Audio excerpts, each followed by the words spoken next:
and welcome to Find It. On this Wednesday evening, I have a very special guest. I can consider him now as a friend. I've met him in person. He is amazing, and I am so excited to bring him to you again because he's a two-timer, not in a bad way. So he is here. His name is Christopher Rausch. He is a keynote professional speaker. He is a badass, no excuses coach. He has written a book. We're going to talk about that. And he is a podcaster, a really great podcaster. So no pressure here on Debbie. And with that, we're going to show an intro, and Christopher will be right back with us.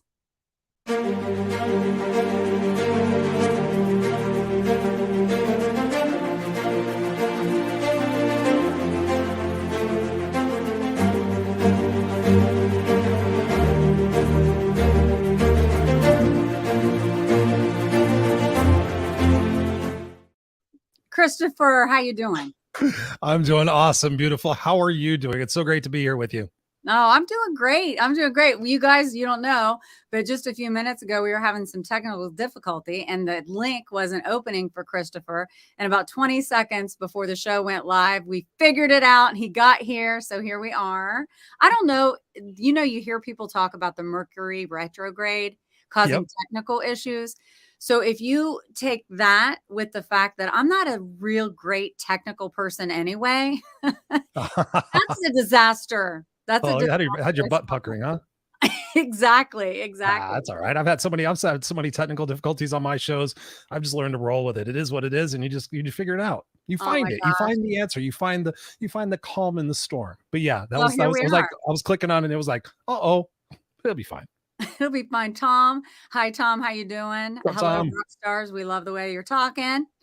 I'm so glad you're here because, the first time you were on the show, we talked about your background a little bit and things like that. But I just feel like you and I should have a conversation like we would anytime and let people come in and ask you questions and get on topics. I want to cover your book and why you wrote it. Sure. Because a lot of people didn't see you the first time that you were on. So I want to kind of recap. Well, first of all, let's tell everybody, why do you call yourself a no excuses coach? No excuses coach, because literally when my coach asked me, she's like, why are you still here after your situation and your story and your journey? And I said, I literally just put one foot in front of the other. It was imperfect action. I just took one foot in front of the other, and I never gave myself any excuses, even though I thought I was stupid, even though I thought I was all these different things. I just sat there and I said, you know what? I got to have the faith and the belief that if I keep taking these imperfect actions, I will figure it out. So when people started coming to me for help, I found that they had all these different excuses, like, I don't have enough time. I don't have enough this. I don't have enough that, blah, blah, blah. I'm not good enough. I'm like, all these different things. I'm like, what would your life be like if you just stopped saying those things and you actually just started believing yourself? And that's how I became the no excuses coach, because I just stopped putting up with people's excuses and they started getting results. Yeah. So when they would come to you for help, but they still wanted to make excuses, is when you kind of molded yourself into, that's what it's going to be called. Because you know what? We just had a conversation not very long ago about being aware that you're making excuses, because so many times people go through life and they say it and they're making excuses without even realizing what they're doing to themselves. Mm-hmm. And when you coach someone and just at least bring it to their attention, like, dude, or whoever, you are making excuses. This is excuses. Like, you can't do it because of X, Y, and Z, but you're here to say you've gone through a lot of stuff in your life. But Chris, I've never asked you this. Did you ever make excuses until one day you were sick of it? Oh, of course. Yeah. I mean, we've all been in those situations. I mean, when you think about your life, I mean, you come up with excuses like, oh, I'm too tired, or I'm too overwhelmed, or I don't have enough experience, or it's going to be too hard. But when you just sit there and you catch yourself like, really, how can I spin this around to myself? And that's one of the reasons why I'm such a great coach, is I became my own best coaching client. And I still do that to this very day. If I find myself, like a couple of weeks ago, I had a really bad week, and I asked myself, I was like, Chris, if somebody came to you, if Debbie came to you right now with this particular situation, what questions would you ask her? Because I'm always about asking questions. And then what type of input input would you provide for her to get out of this situation? And so I put myself in that situation. And way back in the day before I was the no excuses coach, that's what I did. And I started recognizing like, okay, what is that an excuse? What an excuse really is it's a lack of resources. It's a lack of leverage. And once we stopped doing that, when I started taking myself more seriously, when I was a suit and tie speaker, I was like saying all the things that everybody else was saying. I looked like everybody else wanted me to look. And then I just decided I'm going to go bold, baby. I'm just going to go me. And what you get is what you expect. So if you know that you're not going to get away with your excuses, then it's going to be tough love. It's going to be straight to the point. We're going to get to the root of the situation, and we're going to pull that excuse out and replace it with an opportunity for advancement and for growth. And to sit there and say, you know what, I may have a short setback right now, but what I can do is I can put this into an opportunity, and I can create some leverage out of this, and I can create some growth out of this, so that it's no longer an excuse anymore. It becomes an empowerment tool. Yeah. Hey, Trisha. Hello, Corinne. What, ladies? First of all, I had like a little giggle when I pictured you as a suit and tie speaker. Oh yeah. You can go on my YouTube page. There's videos of me speaking with a suit and tie. Yeah. Oh yeah. And another thing that when you just said this, it made me think of a question that I want to ask you. So in the front of what you just talked about, being a speaker, being your own you, and the reason that has made you the best coach is because of these things. Yes. How have you gotten to the point where you can acknowledge that you are the best? It's that's a really, really great question. I don't know if I've ever been asked that before, because I literally grew up without any self-confidence. I literally grew up with physical and mental abuse in my house, told I was stupid, told I was a piece of S, all these different things. I was bullied by the kids in my school. I was bullied by the kids on my block. So for me to stand in front of thousands of people and speak confidently and speak authoritatively is pretty incredible. But, became the best because I believe in myself. And I know that the actions and the results that I get for my clients for coaching over 20 years, I've been a coach since before coaching was even a term.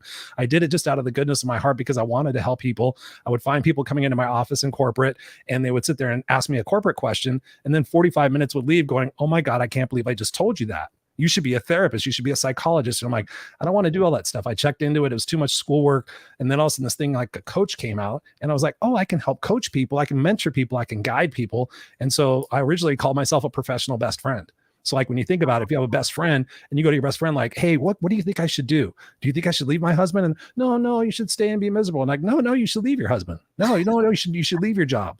And so I just became this person. And so I can honestly say I have worked with all types of different people, from young people to old people, to entrepreneurs, to business people. And my success rate is 100%. That's so amazing. Hello to Eric. Eric is with us tonight. What's up, Eric? Good to see you. Oh, God blessings to all. Good evening. It's good to see you. When people are struggling and they come to you, this is a point where you can work with them because they're actually wanting the help. Yes. Right? In most situations. Okay. But have you had people who think they're ready for help, and then when you work with them, you realize they really aren't, and they need to be real with themselves and then come back later? Or have you been able to work with everyone from the beginning? No, that's actually a great question. I always do an initial consultation, initial coaching session. And from that point, I could tell whether or not somebody is serious about doing the work and really getting to the root of the situation. So I've turned down clients. I've turned down many, many clients and said, you know what, you're just not ready right now. And I could tell what they want to do is they want to be able to tell people that they're getting help. They want to tell people that they're going after their dreams, but they're really not ready to get off that pin. They're just miserable enough to reach out for this, but they're not miserable enough to sit there and say, you know what, Chris, I'm willing to do whatever it takes for me to get out of my comfort zone and stretch my beliefs and let go of those past excuses and reshape my perspective. And what I do is I get people to reshape their perspective about their past, reshape their perspective about their present, and get excited about their future by eliminating that root cause of the problem. And sometimes that's their victim badge. Like, well, you don't understand, Chris. I've had this and I've had this and I've had that. I'm like, okay, you need time to process that. When you process that, why don't you come back and talk to me? So that's why I'm so successful. Also an excuse that people get comfortable in using that as leverage, that they have an excuse that will maybe even bring them attention or people to feel sorry for them. And that keeps them in that same, right? Keeps them kind of in the same spot and not moving forward. Justin Benton, what up, rock stars? What's up, Justin? CBD 101. Yes. Oh my gosh. I'm so excited about that. We'll talk about that too. But you mentioned people coming to you and making excuses because of their past, which brings me to my next topic, which is your past. And you have Yeah. one, a very colorful one. And I would like for you, if you don't mind, and I know you've talked about this before on my show, but give everybody an overview of what your childhood was like. Picture hell and then multiply it by 12.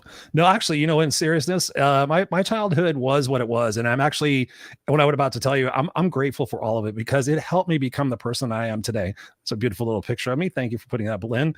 There's me at 6 years old with a shine around my eye because I got that because my mom smacked me and she told me I had to tell people that I fell because she didn't want to get in trouble. She said, if you tell anybody, we're both going to get in trouble. But yeah, essentially I grew up in an abused house. I didn't know my biological father. He was married and had a family of his own. And so there was mental and physical abuse. My mother was actually going to give me up for adoption.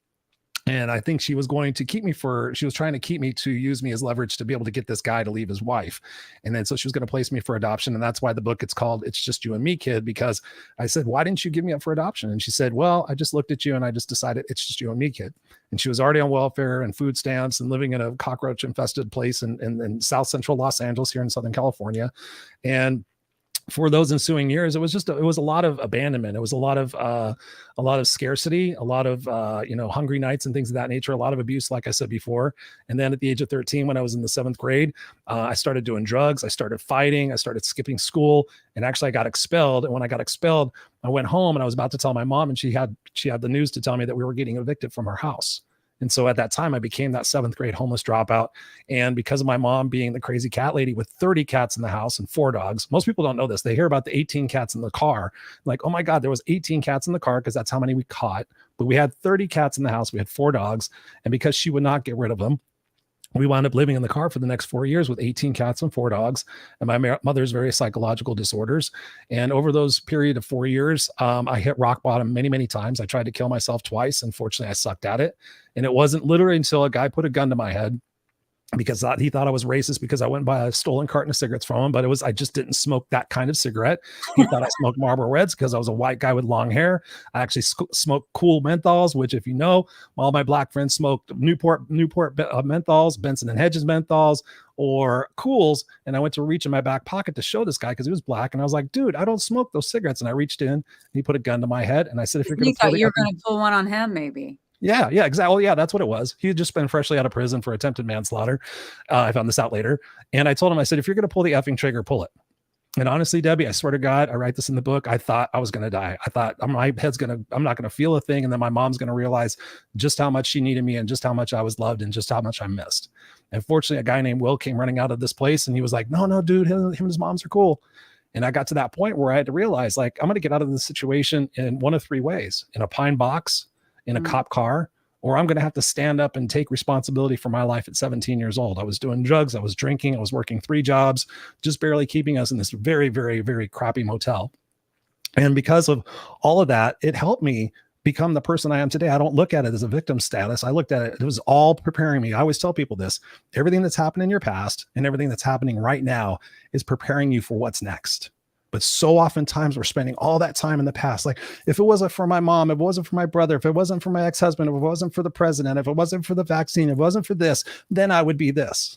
And they're holding themselves back. And that's why I get them to cut that stuff out and be able to say, hey, everything is preparing you for what's next. And that's what exactly I've done in my entire life, through corporate, I've been sabotaged, I've been betrayed, I've been backstabbed, I've had all these different things happen. And all of those things have taught me lessons to be able to become the man I am today, which I'm very, very proud of being. Oh, Eric, I'm not sure what Romans 8:28 is, but I'm sure it is just, why don't you let us know what that is? What's up, Bob? Good to see you. Bob Donnell says the heart of a champion. Thank you, Bob. Bob, you were in the intro. Yeah. The picture when we were all together in LA. But the thing that I can't wrap my brain around is the fact that there are people like you who have gone through it and somehow come out the other side with drive and determination and a new perspective and mindset. And then some people who have been through it, and even people who haven't, can be in a really dark place as an adult. Do you have any thoughts on that? Like, ooh, I've got a story for you. You're going to love this. I don't know if I shared this on the last show. So I have a sister. I don't know if I ever told you this, but I have a sister, half sister. She has had a different dad than I did because my mom was very promiscuous. And so she left home when I was 9 years old. She was 16. She was 7 years older than I was. She left home at 9 years old. She's like, baby brother, I can't take mom anymore. I'm going to go live with my dad. Her dad is normal. Her dad was very successful. He had remarried, and she's like, I'm going to go live with him. Cause she used to come home and be like, oh, look at all the stuff my dad bought me. And like a spoiled little bitch. And so I did not see her. I did not see her from the age of 9 until my mid 30s when she was 42. So whatever 42 minus 7 was, that's how old I was. And so we reconnected when this thing called the internet came out, and she actually found me. And the crazy thing is I live here in Southern California. I had no idea where she was. And when she contacted me through People Search, I think it was, we found out we lived a mile and a half away from each other. A mile and a half away, right over a freeway bridge. No shit. It was crazy. And so we reconnected. And here I am. I'm very successful in my corporate job. I've got my master's degree. I bought my first house. I've got my mom out of being homeless. So she's got a house now too. And long story short, I meet my sister and I think, oh my God, she's going to be so successful. She's going to be so pretty still. And she's going to be so happy. And she's going to have made it. And maybe she has kids and all these things. Debbie, she turned out, and I'm not making this up, she turned out exactly like my mom. Crazy cat lady, went into the same exact profession, same psychological disorders, smoker, book smart, every single thing. She turned out exactly like my mom, but left when she was 16 years old to live with her normal dad. So this is a 9. Did she leave when she was 9? I was 9. She was 16. She was 16. Okay. Yeah. But then that leads me to the next topic of there are people who really do have psychological disorders that no matter what, it's in their DNA, and without the proper help, they are going to spiral. I think it wasn't a DNA thing. I think it was a choice thing. I think she wanted to do her mom one better. She literally picked the same profession. She made those choices. Okay. She would tell me, she's like, oh, it's everybody else's fault why I got fired from every job I ever had. I'm like, did you ever get help? Well, they tried to get me help, but those therapists suck, and those therapists couldn't do it. Like I'm going to be a victim. Yeah. Like totally to the point where about a year after reuniting with her, she had asked me, she said, baby brother, how did you not turn out like mom? Because I literally spent my entire life with my mom up until the day she died. I held her hand. And I said, Maria, and I looked her directly in the face and I said, because I chose not to. I said, whatever mom did, I did exactly the opposite. Mom was not good with people. I studied people. I studied autobiographies. I read personal development books. I checked out cassette tapes at the library, Les Brown, Zig Ziglar, Tony Robbins, all these different things. I purposely said, okay, this is what this lady has done, and she has not been successful. Let me do the exact opposite and become successful. I got a master's degree in organizational management. I didn't go the MBA route. So I made it specifically intentional. Very intentional. And I did the hard work. I went to school for 12 years in order to be able to become the person that I was to be able to come and sit there and look her in the face. I said, because I chose not to. And that's what I tell my clients. I'm like, you could choose not to be the person you are right now. You could choose not to be a victim anymore. You could choose to be a victor. You could choose to get out of your way. But as long as it serves you, and as long as everybody goes, oh, poor Chris, poor Maria, poor Debbie, oh, you poor thing, that's why you're screwed up. Here, come here, have a bonbon. Here, come here, watch a Netflix movie. Here, come here, go gambling. As long as we continue to do that, it's amazing what can happen. And so I literally got to the point where I wished her well. I literally looked at her, and I mean, me being the personal development guy, like motivational speaker, very, very, very successful. And I'm like, okay, maybe I can help her. Maybe I can give her a different perspective. She was a classic. She did not want to change. She was cemented in that particular individualism. And I thought, can I continue the rest of my life with this person? And I'm like, no. And then I actually said this question. I've given this question to so many people, and it's helped them with their family. And I'm like, if this person was not half my blood, would I want anything to do with them? Would I ever want to have a conversation? Would I ever want to hang out with this person ever again? I'm like, no. And so as hard as it was, as much as I wanted a family, as much as I wanted my sister back, I wished her well. And I never talked to her again. I told her, I said, wish me well. See you later. Have a good time. And that was all the best. And I have no regrets about it. Okay. So that is a good lesson, because a lot of times people feel like no matter what, they have to be in some type of relationship with people based on what maybe the expectations are, or what people determine is what you should do. But it's okay to set boundaries for yourself, to stay in, a happy, normal place, which Mandatory. is what you did. So you told her that, I'll love you from a distance, and she knew that you guys weren't going to have a relationship, or how was that? How did it end? I love these. You guys, I see you making comments. I'm going to read them all here in a minute, but I'm really so beautiful people. Yeah, I just literally, she sent me an email. So she started with an email. She actually, it all started when I have guitars all over my house, and she brought her boyfriend over to my house and she said, "Baby brother, give me one of your guitars." And I was like, "I'll lend you a guitar." I said, "I'm not going to give you a guitar." And then she went off on me. "Oh, you spoiled this and you made it to this and you just think you're so this and da da da da." Like literally went to be this 16-year-old and then she wound up sending me an email and just like laid it all out there. And so I was nice. I said, "Maria, do me a favor." I said, "Just don't stop by anymore." I said, I was trying to be nice. And then she came back and was just even further, being abusive and everything else. And so I said, would I really want a relationship with this person? Really? Is this where I'm going? I've already got one with my mom. I have to deal with her. She's already got her stuff. And so I talked to my girlfriend at the time, who's now my wife. And I said, I can't do it. I'm not going to do it. I'm not going to allow that toxicity in my life. Otherwise I'm going to rack my brain trying to help her. I'm going to think that it's my job to make her better. And she doesn't want to get better. She doesn't want to have any idea. She doesn't want anybody to get a clue about that. And so I sent her an email and I just said, "Maria, I wish you all the best. I hope you have a fantastic life. I hope you find the love of your life. I hope you get all the things you ever wanted, but please just do not ever contact me again. I mean this from the bottom of my heart. Have a great life. I wish you all the best, but please continue on." Never well, and the fact of the matter is she hadn't been in your life since you were 9 years old anyway. And then you were in your late 30s or mid 30s and reconnected. And I get that. But this also brings me back to the fact that you really worked 3 jobs as a teenager to make sure that your mom, at least, because there for a while you were homeless, living in a car with 18 cats and dogs, and she would feed the animals before you ever got anything. And you were the one working, but then you worked enough to get in you call it a motel. So that's like a real rinky dink, like, it was nasty. And the fact is, as you got older, you still did things for your mother and held her hand when she was dying. So tell me how you were able to continue to grow as a person and be on a track to changing for the better, becoming your best self, while also continuing a relationship with your mom. How did you balance that? In writing this book, I asked myself that question so many times, Debbie. Reading my story back and really like going, how did I do this? How did I survive? Right. I'm dealing with this woman who was constantly shooting herself in the foot. I gave her so much money and so much leeway and I just wanted her to be happy. I just wanted her to be successful. And the way I did it was I just kept realizing, I'm like, that's her journey. That's her journey. It's not my journey. I could be here for her. Everybody else in her life abandoned her.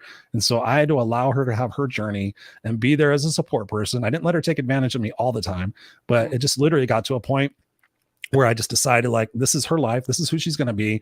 I can hope, wish, and pray for Mrs. Cunningham and Mrs. Brady and to have the ideal mom, but that's just not in her capacity. She literally did the best with what she could, with what she had. She shouldn't have been a mother. She already said that once upon a time. And so I just gave her forgiveness. I just gave her opportunity and space to be who she needed to be. And I took it on. I took a lot of it on. Like literally when you read the book, it's just like, oh my God, does this guy ever get a break? And again, I have zero regrets. It's been an amazing journey. It taught me so much about compassion for people. And honestly, Debbie, when I was thinking about it, I had animosity and anger towards my mom for so many years. I didn't really necessarily like hold it against her, but I was just like, why couldn't you have picked me first? And, why was it always the cats be over me and the cigarettes? And why couldn't we have done this? We actually won the lottery while we were homeless. We won $5,000 off a scratcher ticket, but still didn't get an apartment, still didn't put me back in school. And I remember she used to always tell me I'm 4 years old.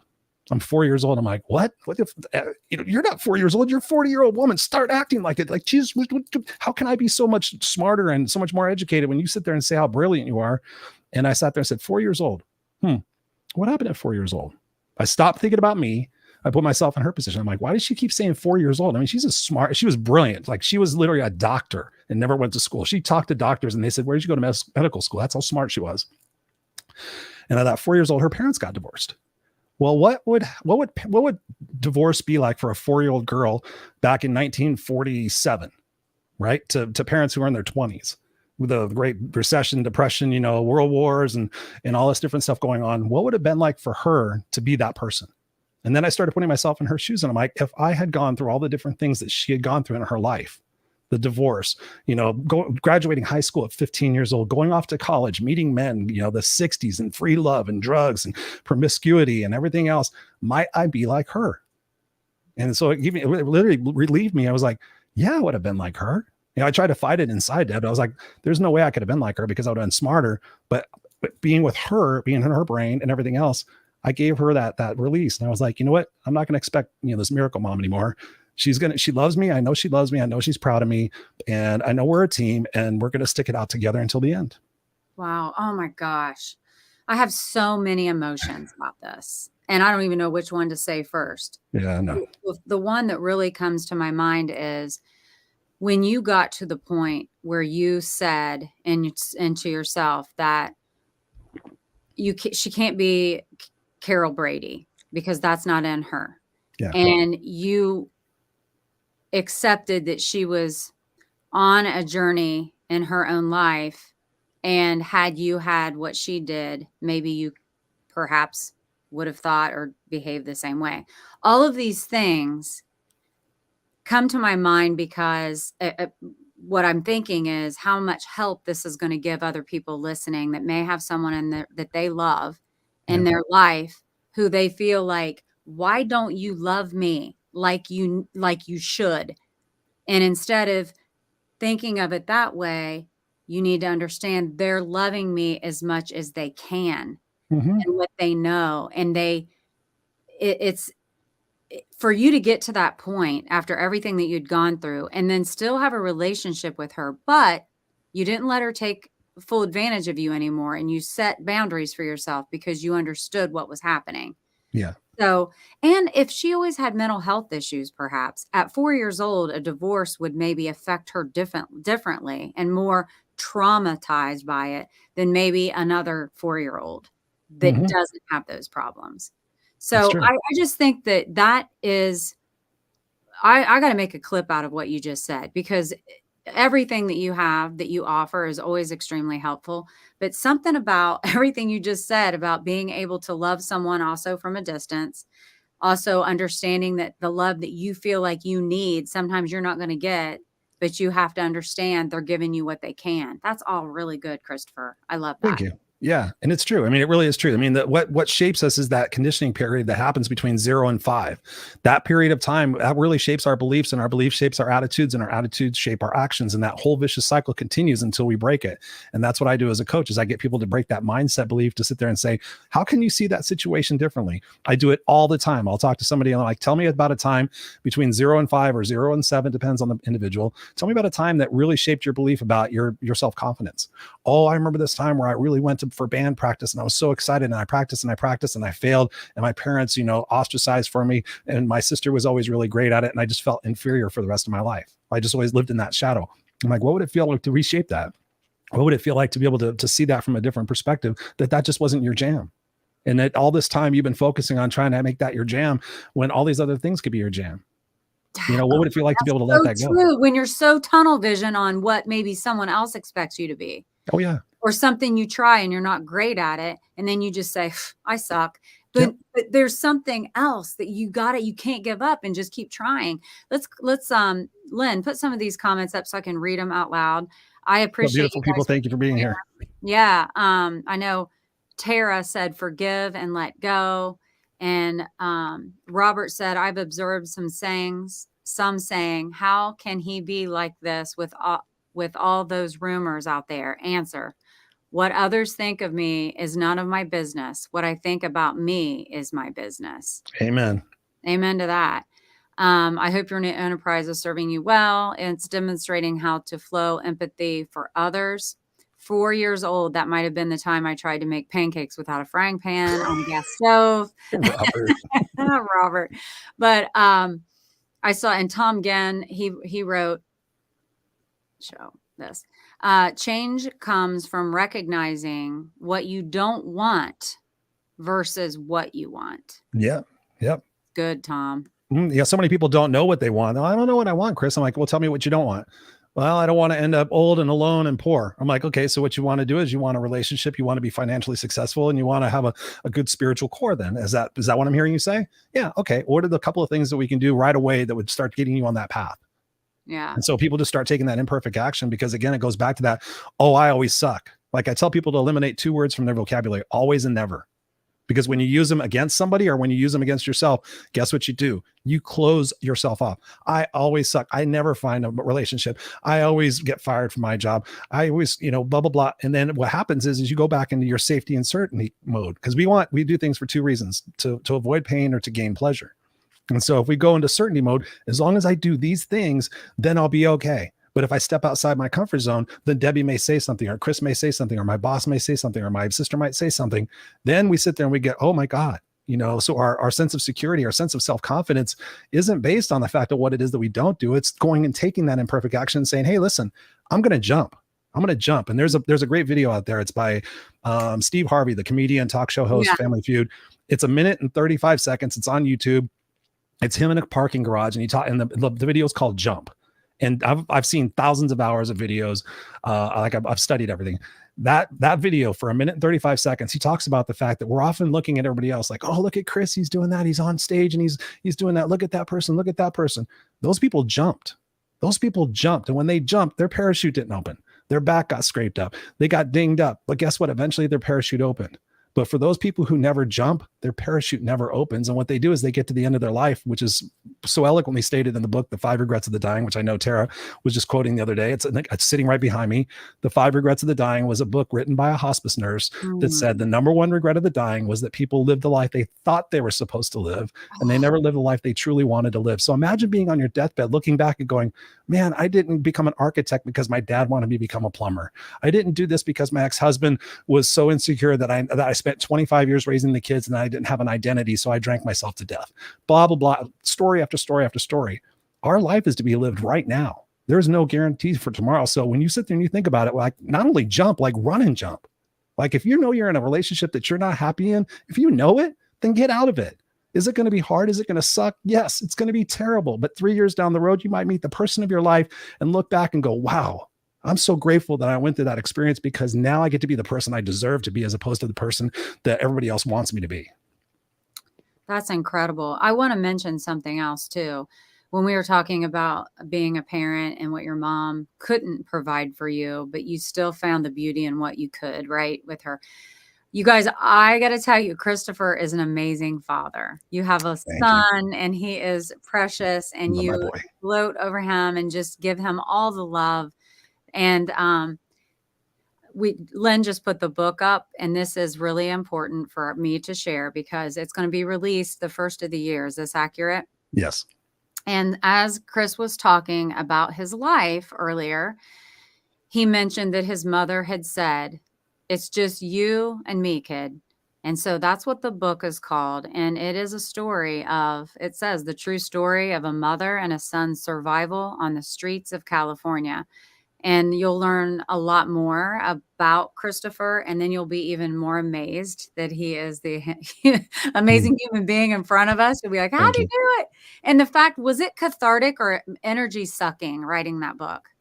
You know what? It was, I've been involved in a lot of projects in my life. I've helped a lot of people, dig through their stuff. I've heard probably every story and every situation you could possibly ever hear. It was, I thought it was going to take me about 6 months. I started it during COVID and I thought, okay, I'm going to be able to knock this out. And I started writing it. And for me to tell you, like, I was homeless. I dug through dumpsters. I had the guy at Burger King give me the food that people took back and took bites out of it. I just cut that piece off. I could tell you my mom was raped. I could tell you all this stuff, but to go back and to write it in a way where I put you in that situation with the smell and the feeling and the emotion. And for me to have to go back and relive, okay, I get chills. I literally get chills. Like go back as a 13-year-old kid thinking about, oh my God, I never got to say goodbye to my friends. Like I literally drove away from our house with my mini bike and all this stuff out in the front yard thinking this was going to be a couple of weeks. And it wound up being 4 years.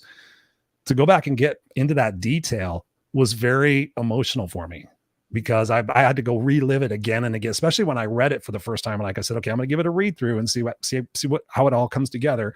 And I was exhausted. I was just like, oh my God, how did I do that? Like literally, I was like, my mom's obviously gone. There's nobody for me to talk to, but I literally wanted to ask, like, how did we do that? Like physically, how do we make this happen with 18 cats and 4 dogs with 2 bicycles on top of a 69 Country Squire station wagon? How do we do all these things? How do we not get caught? And so for me, By the third time I read it, there's periods throughout the book where I talk about music because I love music. And so I get to the end of the book and, and I'll kind of give this away. My mom passes away and so I don't process it. I literally move into this house. She died at 1:33 in the morning on a Sunday, the day after, 2 days after her birthday, her 69th birthday. We were moving into this house 4 hours later. And so literally I had a couple hours sleep and I woke up and I told my wife, I said, don't tell my friends that my mom just died. I don't want to bring the party down. It was raining. It was crazy. And so when my wife went to go get donuts and coffee, I'm like, I got to process it a little bit. And so I put some music on because my mom and I shared the love of music. I'm so grateful for her for that. And so I played a couple of her songs. I cried. And then this one song, when I was writing the book, I didn't put the song in the book. And I was like, what was that song? Was it Linda Ronstadt? And so I decided to go online and I'm like, what was that? What was that? And now I'm drawing a blank on it. Shit. But it's a beautiful song about love loss and about, I don't know. I'll have to tell you later. But now, because now I'm drawing a blank. Okay. Maybe it's not meant for you to tell us. We got to read the book. You got to read the book. But when I was writing that part of the chapter, I said, I got to figure out what this last song is. And so I found it on YouTube. And so I listened to the words. I mean, I know how the song goes, but I pull up the words and I was like, my mom was so tortured. I cried. I was in my backyard. I was writing that last chapter and I cried and I was looking at the words and like, you just don't know me. Like she's just gut wrenched. And I thought, my poor mom, man, the things that she had been through, like I just cried for her. And I was just like, wow. Yeah. So I think everybody, whether you publish your book or not, to write your story and to write it with a different lens, not as a lens of like poor me, but like, how did I grow through all this? How did I turn that terrible situation into a positive situation? How can I do that now? And that again, going back to that, life is happening for us. Like everything has happened in my life. I've been divorced. I've been fired. I've been all these different things in my life. And I'm so grateful for them because I'm still the man I am today. My life's not perfect. It's not great. I have my ups and downs. I'm not sitting there saying, oh, I got it all figured out. But I can sit there and look at each challenge as an opportunity to say, okay, what am I supposed to learn from this? What can I grow from this? And how can I look back on this in a couple of years and be like, wow, I don't want to repeat that again, but I'm grateful it happened because it helped shape me to become the person I am today. Oh, that's beautiful and to be able to really do that, just to tell yourself in those moments of low moods or things not going right, to be able to bring yourself back in. And I've often heard, and I even talked to my son today, and he just talked about, instead of reacting to a situation, watch it from when you said see it through a different lens. And he said, he had read a book that said, be the observer of the movie happening. That is your life. Yep. And say, here's how this is going. I don't need to react to this in that way, in an emotional way.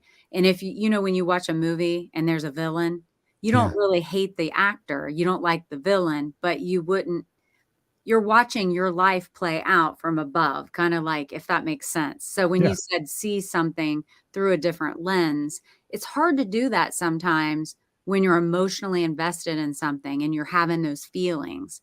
But if you can somehow remind yourself, detach, see it from a different perspective, it can maybe make things a lot better. I think you're a perfect testament to that. It definitely can.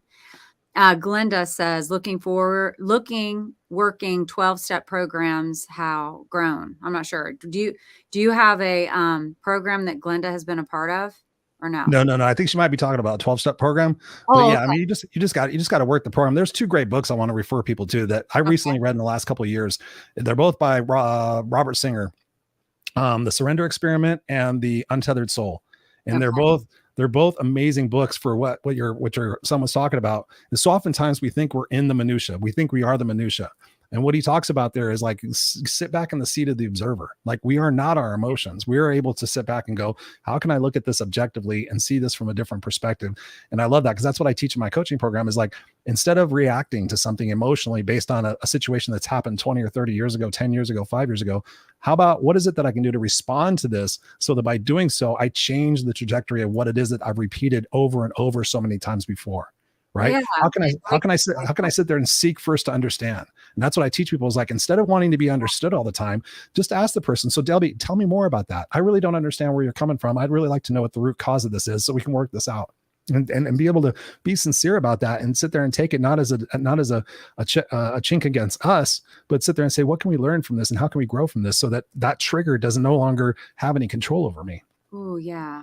Oh yeah. How did you do it? How did you at what point? And I mean, you kind of touched on it and how you shifted, but what was the real point in your life where you forgave your mom and understood that she was giving to her capacity, and it had nothing to do with you not being lovable or her not wanting to give you what you needed? How did you get out of that? Well, part of it was like I described before, like putting myself in her position and sitting there realizing, okay, she did the best she could with what she had. But Right. as I was writing this book, and as I went through that Linda Ronstadt song, which is still not coming to me, I know I can sing it, but I sat there and I thought, my mother never wanted to be a mother. She never wanted me. Yeah. Like literally, she was going to give me up for adoption. It wasn't like her and her husband were like, "Oh my God, we're so excited to have a baby." Like my wife and I, when we adopted my son, she was not excited. She was literally going to give me up for adoption, and she decided to keep me. And so Yeah. all those years, I had this expectation, like, why didn't you treat me like this? Why didn't you? But then I sat there and I realized she was a part of my life to get me to this point. Literally dying the day before, 4 hours before we move into this house, and I start the second chapter of my life. I become a parent. I leave corporate. I become a full-time coach and a speaker and everything else. So for me, it was that, but it was also back in 2008. I was drinking quite a bit. I was very successful on paper, but I was in a lot of turmoil inside. Very successful on paper. And so I went to a funeral, and in the funeral, I saw everybody going up there and eulogizing this beautiful person that I worked with. And I really didn't know her, but I knew of her. And I thought, Chris, if you died tomorrow, who would show up and what would they say? And I thought 10 or 15 people would show up with Miller Genuine Draft and bottles of Jack Daniels and Motley Crue and Bon Jovi records. And they would proceed to tell hours and hours of stories of all the stupid stuff that Chris did. Oh my God, remember that time he did that? Remember that time he chased, remember that time? Oh yeah, he was a former homo 7th grade dropout who changed the world. And I thought, is that the postscript that I want? That they're going to tell all these stupid, crazy stories, and then they're going to say, oh, here's what Chris did. And so it bugged me enough as I was driving home. I'm like, well, what do I do with this? What do I do with this weird feeling? And so I went home and I wrote my eulogy, which is something that's very uncomfortable for people to do. But I took pen to paper and I wrote it out. And when I got done with it, I nearly pushed it to the side of my desk. And I'm like, okay, I did that. I'll look at it later. I went and got a glass of water from my kitchen. I came back and I saw it down sitting there. And I went, okay. And I started reading it because I really did. I just free wrote it. Yeah. So I started reading it. And I'm like, well, wait a minute. If this is a memorial, I got to say it out loud. And nobody else was in the house. So I'm like, Christopher Rausch will be remembered, blah, blah, blah, blah, blah. And I get down to the middle of it and I start crying. Like not boohooing, but I start having tears running down my face, totally unexpected. And that part was that Christopher Rausch will have fought for what's right and what's fair. He will have risked for what's that mattered, and he will have left there at the better place for who he was and what he did. And when I started crying, I'm like, that's my message. And so from that point forward, it's like, is my message, is what I'm doing with people, is what I'm doing with my coaching clients, is what I'm doing with myself in alignment with that message? Yes or no? And if it's not in alignment with that message, let it go. Let those people go. I've had to let so many people go in my life, Debbie, that normally most people would hang on to. Like, oh, I remember that. I had a best friend for a while. For a long time, he wanted to reconnect with me. And I'm like, nah, that was then. This is now. I said, Robert, I hope you have a great life. I wish you all the best. We had a great times. We went to concerts. We got kicked out of concerts. The time we got chased by the cops and blah, blah. I said, but I wish you all the best. And you know how I knew I made the right decision? 2 minutes later, after I sent the email, he wrote an email back and said, I'll delete you from my phone. And I'm like, there's my answer. That was the perfect choice. I could have sat there and tried to keep him in my life and do all that stuff. But when you have boundaries and you love yourself enough to sit there and say, I'm not going to tolerate the BS in my life, all those new doors start to open. All those new people start to come in your life. I have so many new people in my life just in the last 3 years, because I continue to keep those boundaries and I continue to protect myself, not being a dick or anything, but just saying, hey, I love myself enough that I'm a good enough person and I deserve the right people in my life. That's a great message. I see Lynn in the back clapping, that she's proud of you for that. That's a difficult thing to do, is to stand in your power and know who you are and love yourself enough to not take people treating you a certain kind of way, And, the fact that, I guess you answered my question, but like, if you were to give me an age that the revelation happened about, you are amazing and you can do all things and you should be confident and you're not stupid. When did that, do you know, like around the age you were? And I mean, I'm sure there's still times where the old you creeps in and you got to punch it out, right? Oh yeah. It's not perfect. That's what I want people to understand. Like, like you said earlier, it's not like you have it all figured out all every day, but you know who you are, and you Yeah. do stand in your power, and you are the no excuses coach, and you don't allow yourself to make excuses either. Yeah. I would So say how old are you? it was probably 38. If I had to put 38, probably 38 to 42. Okay. It was really redefining who I was. I was a successful suit and tie speaker. I had the famous Les Brown, tell me like, Chris, I could put you on stages, but I can't do this. And I told Les in a Sheraton Gateway hotel, I was like, Les, I'm going to be me. I just got to be me. And I thought, oh my God, am I making the stupidest decision of my life where I could be on stage with Les Brown? But I didn't want to compromise who I was. And I That's just decided at that point, I was just going to be exactly who I was. And I remember my friend JB Glossinger telling me that when he was going through that period in his life, he says, if I'm going to suck at this, I'm going to suck at it being me. And so I You just know always what? had to. You know what's crazy about that you just said that. So one of the things I always told my kids was always be yourself. Don't try to be your best friend who you think she is so cool or he is amazing and all of that. Be you, Yeah. because then the people who like you really like you. They If really you're love trying to me. be somebody else, then they don't really, that's not even really being fair to other people. If No. you're not being your authentic self, they might think they like this person and it's not even who you are. So we got to be who we are. And the people who our tribe are, they find us and they like us. And that feels really good to know the people in my life know me and they love me Mm-hmm. no matter what. So it's all good. But I wanted to say, Eric had written, I said, what is Romans 8:28? And he said, it's a scripture that says all things work together for the good of those who love the Lord, to those who the called according to his purpose. Thank you, Eric. You're always so good. So Yes. good. Yes. I just want to comment on that because people ask me all the time, like, the hat, the bandana, being you and, whatever.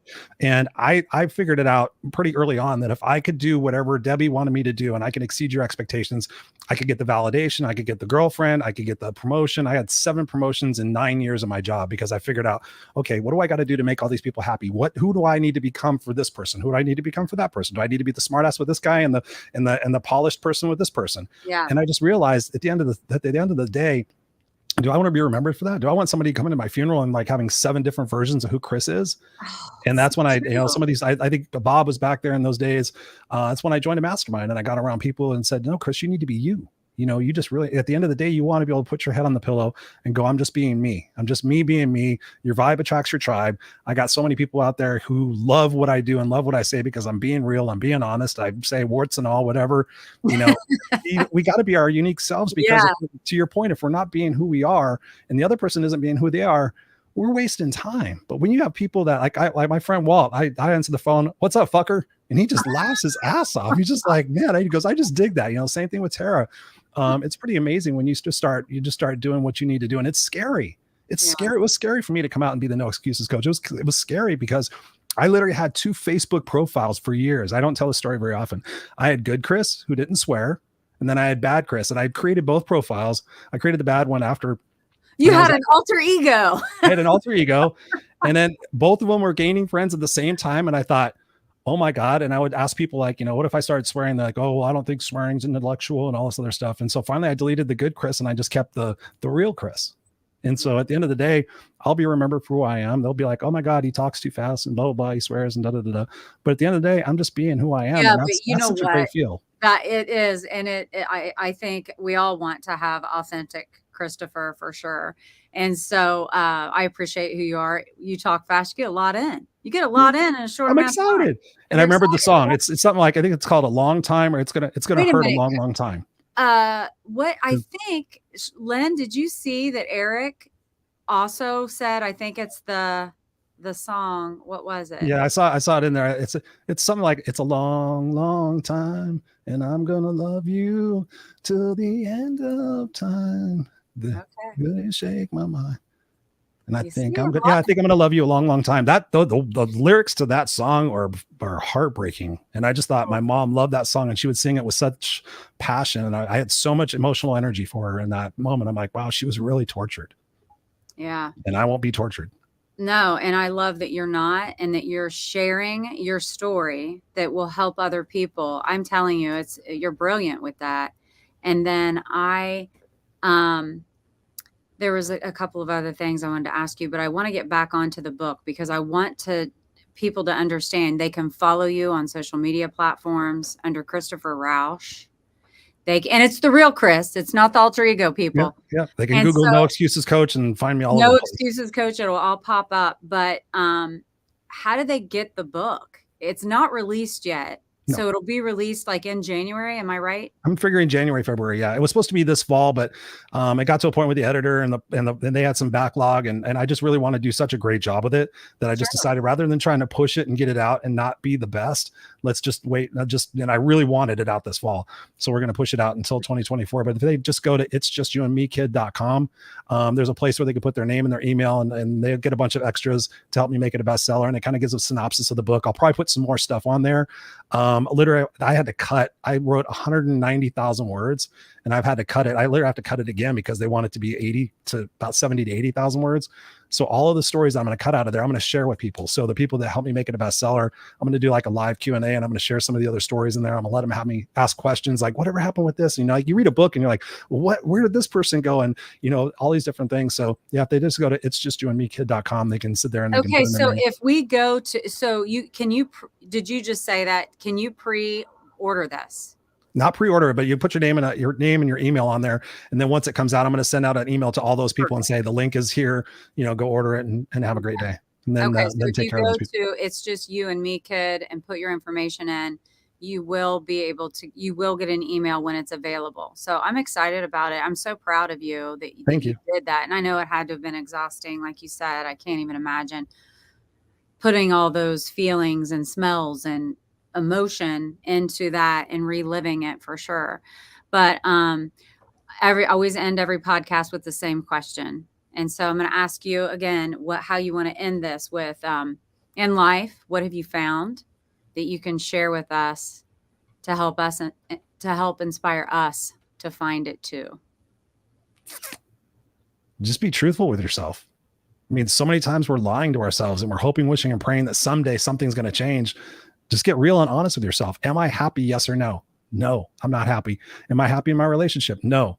Okay. Am I willing to go have that conversation with somebody and change that relationship? Or am I going to sit there and hope, wish, and pray that they get it? They should know. Am I happy in my job? Am I look for another job? Am I happy with myself? Am I really, really ready and willing to make that next step to say, listen, I'm not going to continue to do what I've always done and continue to get what I've always got. Because my mentor told me way back when I was that 7th grade dropout, he said, Christopher, he goes, you're only limited by the parameters of your own mind. Because I thought I was stupid. I thought I couldn't go back to school. I thought I couldn't get a GED, thought I couldn't go to school and get a master's degree. He goes, you're only limited by the parameters of your own mind. And there's so many stories and so many experiences in my life where I had to sit there and go, Chris, are you limiting yourself? Because this life is to be lived, guys. It's not to be existed in. There's no do-overs. This is what we get. And if you sit there and stay stuck in a situation and stay miserable, what example are you setting for the next generation? What are you going to sit there and think about on your deathbed? So it's about being truthful, and it hurts and it sucks and it's going to be hard. I promise you there's no way of getting out of it, but on the other side of it, it's going to be so worth it. That is a great message. It really is. We don't limit ourselves, and this life is meant to be lived. I so appreciate you, Christopher. I love you. And I don't know how time flew by. I was excited for today because I'm so relaxed with you because we know each other, and I knew it was going to be good. And I can't wait to continue to promote your book. Thank you. Joe's giving the ending away. Joe, you're rotten. What's up, Joe? Joe loves me. Joe knows. So anyway, I am so appreciative to you, and I'm proud of you for writing the book. And I'm so happy that you joined my group tonight and graced the Find It platform. And we'll have you on again, maybe when it releases, and you can talk about how it's going and all of that. But is there anything else I may have forgotten to say that you would like to share? Or are we good? Just love yourself, people. Love yourself. Give yourself an opportunity. Surround yourself with the right people. Thank you, Debbie. This has been an amazing opportunity. I love your questions. I love your depth. And just sitting here rolling back and forth with you has just been a great time. So thank you. And thank you to Lynn, the producer. And thank you to all you beautiful people. I'll comment. And I appreciate you guys being here and supporting. Oh, you're welcome. And they've enjoyed it. And Tara, she had made a comment about a lot of people don't even know who they are. So they don't know if they like themselves, and they can't love themselves because they don't know who they are. I meant to say something to you, Tara. Thanks for for posting that because it's so true. But anyway, thanks to everybody, the whole audience, and keep finding it, y'all. And next week, same time, different guest. I'll see you then. Stick around, Christopher. See you guys. That floats around me, keeping me